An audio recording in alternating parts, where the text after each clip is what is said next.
शक्तीपीठ महामार्ग होतोय। या शक्तीपीठ महामार्गाचा फायदा कुणाला होणार यावर आज आपण चर्चा करणार आहोत। महाराष्ट्र राज्यामध्ये सध्या मोठ्या प्रमाणात रस्ते कामकाज चालू आहे। नुकताच समृद्धी महामार्ग चालू होऊन 3 वर्षे पूर्ण झाली आहेत।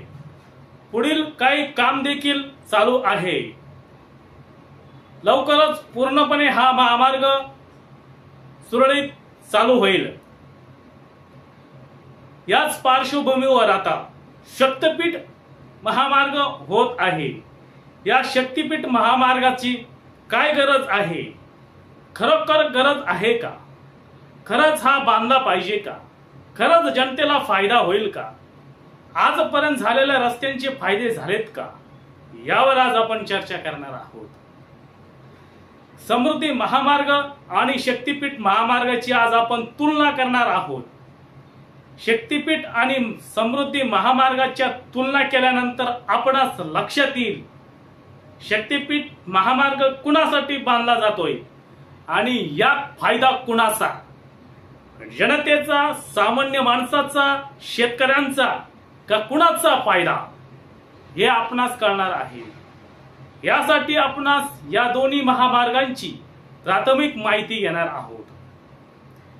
महामार्ग रस्ते हे झालेच पाहिजे, परंतु खरोखर गरज असली तर ते रस्ते महामार्ग जनतेच्या कल्याणासाठी, शेतकऱ्यांच्या कल्याणासाठी फायदेशीर ठरतात।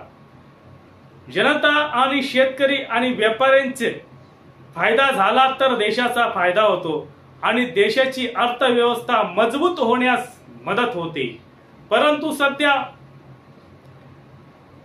देशाची अर्थव्यवस्था मजबूत करायची की राजकारणात लोकांची अर्थव्यवस्था मजबूत करायची हे आता जनतेने ओळखायला हवं। अनेक सरकारच्या टेंडर, विकास कामे यामधून मोठी आर्थिक मलाई पुढारी करताना दिसत आहे। कमिशन, अनेक ठिकाणी कमिशन वाटून, अनेक ठिकाणी भ्रष्टाचार करून राजकीय लोक मोठे होत आहे। असो जनतेने मात्र सावध असायला हवं। समृद्धी महामार्ग आणि शक्तीपीठ महामार्गाची आज आपण तुलना करणार आहोत। शक्तीपीठ महामार्ग हा 802 किलोमीटरचा आहे। नागपूर ते गोवा असा हा महामार्ग होणार आहे। यापूर्वी समृद्धी महामार्ग झाला, नागपूर ते मुंबई असा हा महामार्ग झाला। समृद्धी महामार्ग देखील 6 पदरी आहे आणि शक्तीपीठ महामार्ग देखील 6 पदरीच होणार आहे। त्याचबरोबर हा रस्ता 86,000 करोड रुपये खर्च या शक्तीपीठासाठी येणार आहे। समृद्धी महामार्गाची माहिती आपणा सर्वांना माहीतच आहे। 11,000 हेक्टर जमीन शक्तीपीठ महामार्गासाठी जाणार आहे। यामध्ये अनेक लोक भूमिहीन होणार आहेत, अल्पभूधारक होणार आहे। महामार्ग झाल्यावर शेतकऱ्यांना याचा फायदा होतो, सामान्य जनतेला फायदा होतो। मात्र या ठिकाणी सामान्य जनतेला आणि शेतकऱ्यांना फायदा होताना मात्र दिसत नाही। समृद्धी महामार्ग झाला, समृद्धी महामार्गामुळे शेतकऱ्यांना फायदा झाला असं म्हणताच येणार नाही। कारण की या ठिकाणी ज्यावेळेस जमीन अधिग्रहण केली त्यानंतर अनेकांना मोठ्या प्रमाणात पैसा मिळाला। शेतकरी भूमिहीन झाले, काही शेतकरी अल्पभूधारक झाले, अनेक शेतकऱ्यांचा पैसा संपला, अनेक शेतकरी व्यसनाधीन झाले, अनेकांचा पैसा संपला। परंतु शेती ही शाश्वत होती। हजारो पिढ्यांपासून शेतीवर आपला उदरनिर्वाह होत होता। ते उदरनिर्वाह होण्याचं साधन मात्र संपुष्टात आलं। शेतकरी भूमिहीन झाला, अल्पभूधारक झाला, काहींना पैसे मिळाले होते ते पैसे देखील आता संपल्यात जमा झाले आहे। त्यामुळे शेतकऱ्यांना मात्र फायदा झाला का, हा प्रश्न उपस्थित होतो। त्याचबरोबर या रस्त्यावर मोठ्या प्रमाणात टोल देखील आकारला जातो। 3 ते 5 रुपये पर किलोमीटर रोड टॅक्स असतो। एखाद्या छोट्या गाडीला 100 किलोमीटर जायचं असल्यास साधारण 20-22 किलोमीटर ने ॲव्हरेज ती गाडी देत असते। 100 किलोमीटर साठी 500 रुपयाचं पेट्रोल पुरेसं होतं, परंतु 100 किलोमीटर साठी 300 ते 500 रुपयाचा टॅक्स द्यावा लागतो। त्यामुळे इंधनच्या खर्चातच टॅक्स एवढा मोठा द्यावा लागतो। त्यामुळे नागरिक या समृद्धी रोडच्या पर्यायी मार्ग शोधत आहे। समृद्धीच्या आजूबाजूच्या रस्त्याने जास्त रहदारी करत आहे।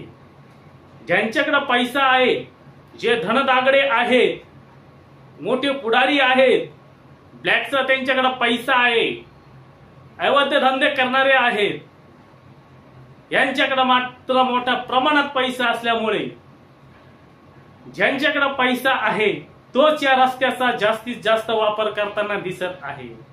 मात्र शेतकरी, सामान्य जनता यांना हा टोल देखील परवडत नाही। अशीच परिस्थिती या शक्तीपीठ महामार्गाची होणार आहे। शक्तीपीठ महामार्ग नागपूर ते गोवा असा होत आहे। 18 घंटे लागणार, नागपूरवरून 18 घंटे लागतात गोव्याला जाण्यासाठी। हे अंतर 8 घंट्यात पूर्ण होणार आहे। 6 पदरी हा रोड आहे। समृद्धी महामार्गासाठी 23 ते 25 कोटी रुपये पर किलोमीटर खर्च आला होता। 3 ते 4 वर्षापूर्वी समृद्धी महामार्ग झाला आहे। आता याच शक्तीपीठ महामार्गाला 107 कोटी रुपये पर किलोमीटर खर्च लागत आहे। 4 वर्षात प्रचंड महागाई झाली का? 23 ते 25 कोटी रुपये पर किलोमीटरला येणारा खर्च 107 कोटी रुपये आता खर्च येत आहे पर किलोमीटर मागे। तर विचार करा 802 किलोमीटरला किती खर्च आहे। समृद्धीसाठी 25 कोटी रुपये खर्च एका किलोमीटरला येत होता, तोच आता शक्तीपीठ महामार्गाला 107 कोटी रुपये खर्च येणार आहे। त्यामुळे आता तुम्हीच सांगा, शक्तीपीठ महामार्गाचा लाभ, फायदा कुणाला जास्त होणार आहे? सामान्य जनतेला, सामान्य माणसाला, शेतकऱ्यांना कुणाला फायदा होणार आहे ते आता आपण कमेंट मध्ये सांगा। आजच्या चर्चा सत्रामध्ये शक्तीपीठ महामार्गाचा फायदा कुणाला होणार या चर्चेला विराम। धन्यवाद।